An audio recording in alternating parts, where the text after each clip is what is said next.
last several decades, various dangerous ideologies have crept their way into the weave of American life.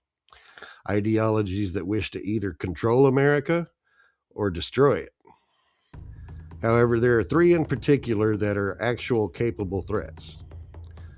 We have socialism, which includes all its Marxist family tree, such as communism, progressivism, democratic socialism, etc.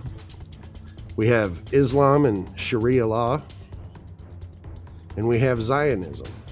Now, we're talking about government politics here only. We're not talking about race or religion, just the politics. And on this show, I've discussed all three at one time or another.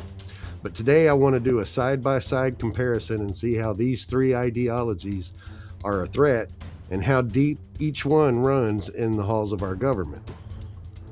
This isn't a conspiracy. The United States government has all three representatives of these ideologies within our government. I'm going to show you how. You're listening to Uncle Sam Saves America, a patriotic show for the average Joe.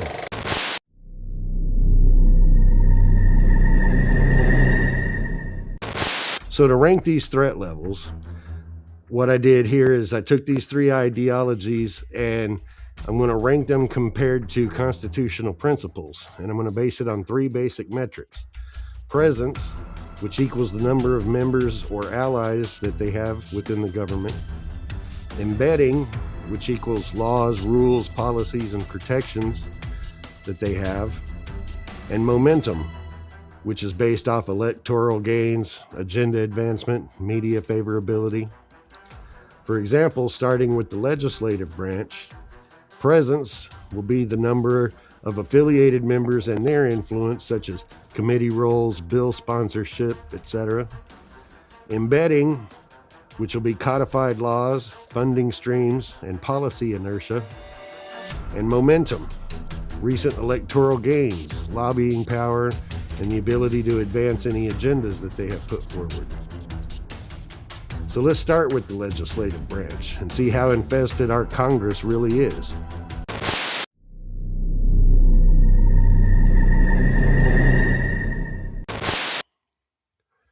All three levels have footholds, but their depths vary. Based on the criteria discussed, this is ranking from highest to lowest imminent threat within our legislative branch. 1. Zionism, highest threat. Deep, bipartisan institutionalization. Presence, near universal.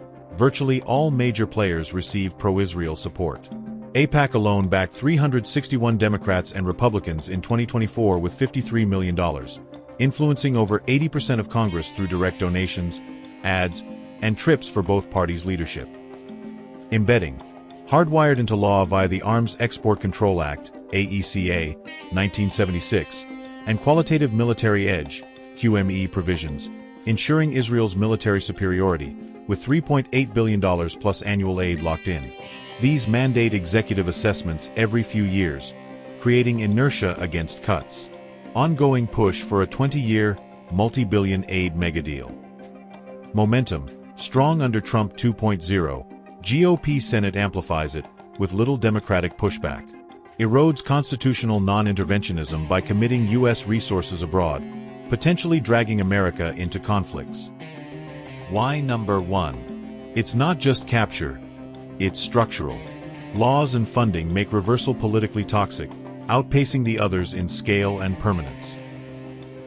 2. Communism/socialism, medium threat. Vocal minority with growing edges. Presence, limited but punchy. 6 to 8 core Democratic Socialists of America, DSA. Affiliated members in the House. No senators. Influence via progressive caucuses but diluted in GOP House.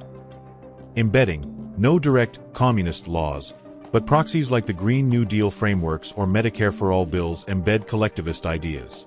DSA endorsed locals feed federal pipelines. The recent New York City mayoral win by Zoran Mamdani signals youth surge.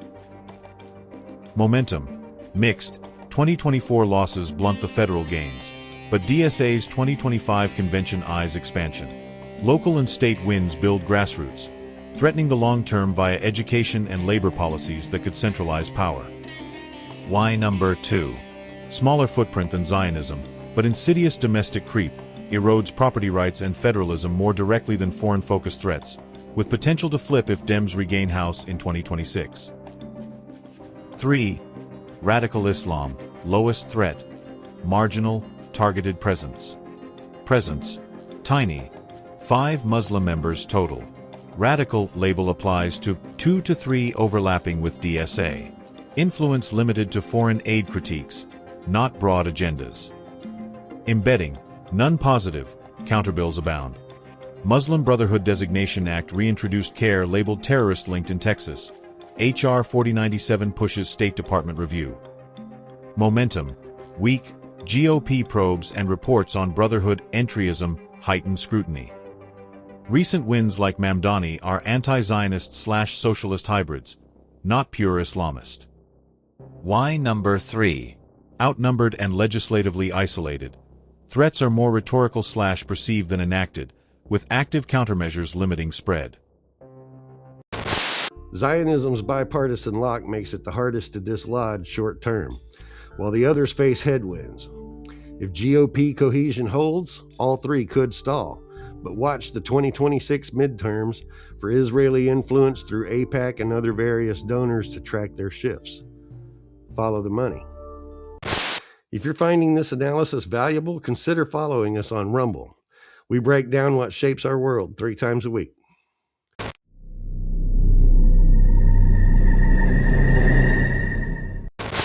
You see, all these concerns are valid. Deep institutional entrenchment across various branches makes any ideology's dominance feel kind of inescapable, right? I mean, especially when it's right here in our own government, in our own homeland. But history shows that no capture is ever permanent, right? In a democracy, public opinion, electoral shifts, strategic pressures, they can all erode the most bipartisan of all strongholds, right? So the biggest machine right now is Zionism, according to this research. But socialism lingers in the deep state. However, it could face some dismantlement. Radical Islam is just outright adversarial, extremist, and insane. Right? The biggest lever right now is the American voter. There's a lot of public fatigue whenever it comes to fighting foreign wars and forever wars, whether they're allies or not. Right? The president promised in his campaign America First actions, and if the administration isn't careful, the public's going to turn on them at the ballot box. It's been 77 years, and Israel is widely recognized as having one of the deadliest armies on the planet. Many voters feel it's time for them to stand on their own 2 feet. And Trump's signing of executive orders combating anti-Semitism and initiating the Muslim Brotherhood as a foreign terrorist organization, those are all good things, all America First things. But unique treatment of Israel over other allies, it could backfire on us.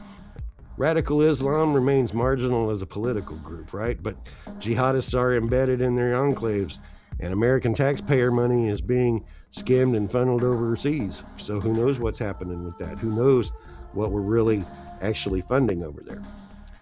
And socialism grows at local levels, right? They indoctrinate our youth through education and entertainment.